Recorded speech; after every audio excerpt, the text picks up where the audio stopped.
میں نے جو ان کی تقریر سنی ہے اور مجھے افسوس ہوا، اس کے اندر حضرت ابوبکر کے خلاف بھی ہے، حضرت عمر کے خلاف بھی ہے، حضرت عثمان کے خلاف بھی ہے، حضرت علی کو مانتے ہیں۔ ہم حضرت علی کرم اللہ وجہہ کو کچھ نہیں کہہ سکتے، ہمارے سر اور آنکھوں کے اوپر وہ ہیں۔ ناظرین آداب، میں ہوں عباس فضل اور آپ دیکھ رہے ہیں MMC نیوز انڈیا۔ اس وقت ہمارے ساتھ خاص بات چیت کرنے کے لیے موجود ہیں جمعیت علماء ہند کے صدر سید مولانا ارشد مدنی صاحب۔ آج ہم سے وسیم رضوی کے بیان پر خاص بات چیت کریں گے۔ مدنی صاحب، سب سے پہلے آپ کا بہت بہت خیر مقدم ہے۔ شکریہ۔ مدنی صاحب، جس طرح سے وسیم رضوی کا بیان آیا ہے، جو کہ آج کل خوب ان کے بیان کو لے کر تمام چرچا چل رہی، آپ ان کے بیان پر کیا کہنا چاہتے ہیں؟ اس کو کس طریقے سے دیکھتے ہیں قرآن کے تعلق سے جو بیان آیا ہے؟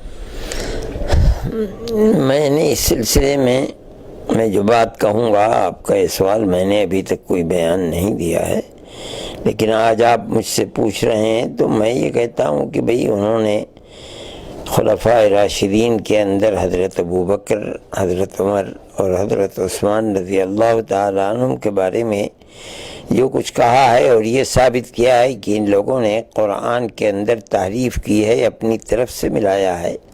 میں یہ سمجھتا ہوں کہ ہماری یہ مظلومیت تو آج سے نہیں ہے، یہ تو 1400 سال سے چل رہی ہے، اور میں یہ کہتا ہوں کہ اس کا مختصر سی تفصیل آپ سنیں کہ سب سے پہلا وہ دین جو کسی نبی اور ایسا نبی جو مسلم ہے اس پر تکیہ رکھتا ہے، وہ سب سے پہلے لوگ یہودی ہیں جو حضرت موسیٰ علیہ نبینا علیہ الصلوۃ والتسلیم کو نبی مانتے ہیں۔ وہ ہمارے سر اور آنکھوں کے اوپر ہیں، لیکن یہودی ہمارے نبی کو، حضرت محمد کو صلی اللہ علیہ وسلم کو نبی نہیں مانتے ہیں، ان کی شان میں توہین کرتے ہیں، گستاخی کرتے ہیں۔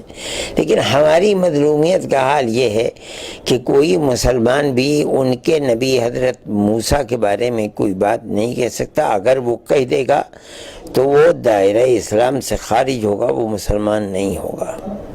اس کے بعد دوسرا مذہب آیا عیسائیوں کا، ان کا تکیہ ہے حضرت عیسیٰ علیہ نبینا علیہ الصلوۃ والتسلیم پر، وہ بھی ہمارے سر اور آنکھوں کے اوپر ہیں، اور ان کے سامنے ہمارا سر خمیدہ ہے، جھکا ہوا ہے۔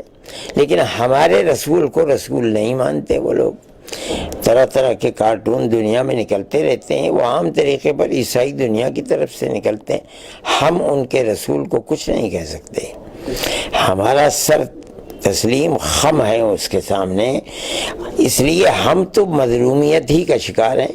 اب اس کے بعد آئیے برادران وطن۔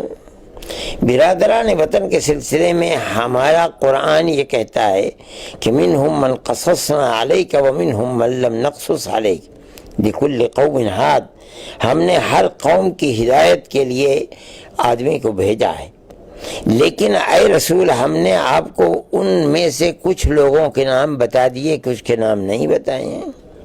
اس لیے وہ آئے دن ہمارے رسول کے خلاف نادان لوگ ہیں، کارٹون بھی نکالتے رہتے ہیں، طرح طرح کی باتیں بھی کرتے رہتے ہیں۔ ہم اپنی زبان سے ان کے اوتاروں کے سلسلے میں کچھ نہیں، ہو سکتا ہے کہ وہ نبی ہوں، رہ گیا ان کی تعلیمات جو نبیوں کی تعلیمات کے خلاف ہے اور توحید کے خلاف ہے، تو چونکہ ان کو ہزاروں سال، 50,000 سال، بلکہ بعض لوگ کہتے ہیں کہ لاکھوں سال پہلے وہ دنیا میں آئے تھے، تو زمانے کے گزرنے کے ساتھ جیسے یہودیوں نے اپنے نبی کی تعلیمات کے اندر شرک کو داخل کر دیا، عیسائیوں نے اپنے نبی کی تعلیمات کے اندر شرک کو داخل کر دیا، ہو سکتا ہے ان لوگوں کی یہ تعلیمات نہ ہوں، لیکن زمانہ گزرنے کے بعد وہ تعلیمات بدل گئی ہیں۔ اس لیے ہم ایسی مظلومیت کا شکار ہیں کہ ہماری زبان بند ہے، ساری دنیا ہمارے خلاف ہے، لیکن ہم اپنی زبان سے ان کے پوروجوں کو کچھ نہیں کہہ سکتے۔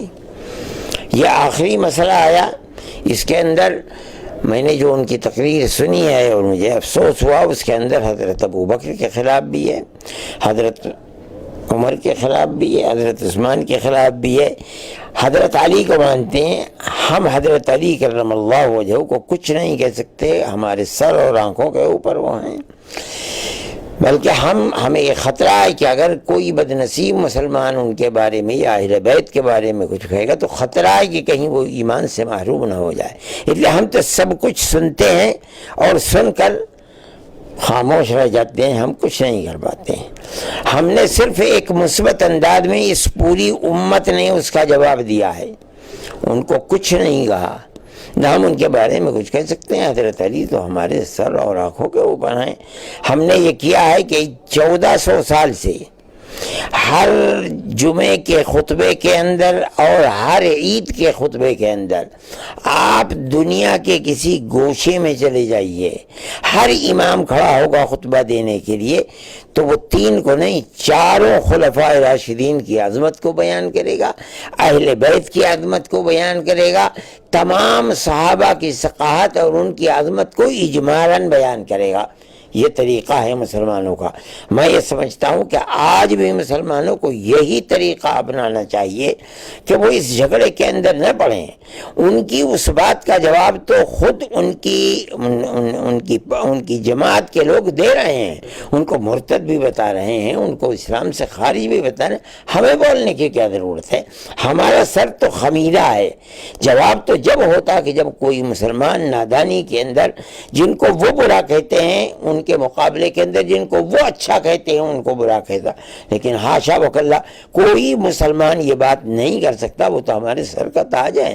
اس لیے میں یہ سمجھتا ہوں کہ مسئلے کی اس طریقے کی اہمیت کو لے کر چلنا چاہیے اور یہی کردار پیش کرنا چاہیے، چاہے وہ یہودی ہوں، چاہے وہ عیسائی ہوں، چاہے وہ ہمارے برادران وطن ہوں، ہم کچھ نہیں کہیں گے.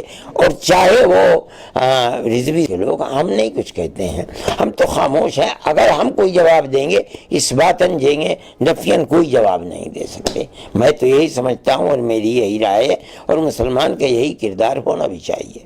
حضرت جیسا کہ جو وسیم ہے، وسیم رضوی، تو وہ نہ تو کوئی عالم ہے، نہ تو کوئی فاضل ہے، نہ تو کسی کوئی ایسے تعلیمی ادارے درسگاہ کے ہیں کہ ان کی بات کو بہت مانا جائے. ایسا کہا جا رہا ہے وہ کسی بڑی سازش کا شکار ہیں اور چونکہ وہ عہدہ چاہتے ہیں اور ان پر کئی مقدمات بھی ہیں، اس لیے ایسی وہ حرکت کر رہے ہیں. اس پر کیا؟ میں یہی بات کہتا ہوں کہ اگر مسلمان اس سے صرف نظر کرے اور مثبت انداز کے اندر کہے، ان کے مقابلے کے اوپر کھڑا نہ ہو، تو میں سمجھتا ہوں کہ ان کی بات کا صحیح جواب یہ ہوگا. نہیں تو وہ جس سازش کی بنیاد کے اوپر کہہ رہے ہیں اس کا خطرہ ہے کہیں وہ کامیاب نہ ہو جائیں اس کے اندر. بہت بہت شکریہ. بہت شکریہ.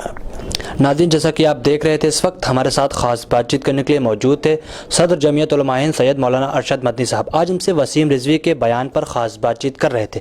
ہم پھر حاضر ہوں کوئی بڑی خبروں کے ساتھ. دیکھتے رہیے MMC نیوز انڈیا، نئی دلی. شکریہ. خدا حافظ.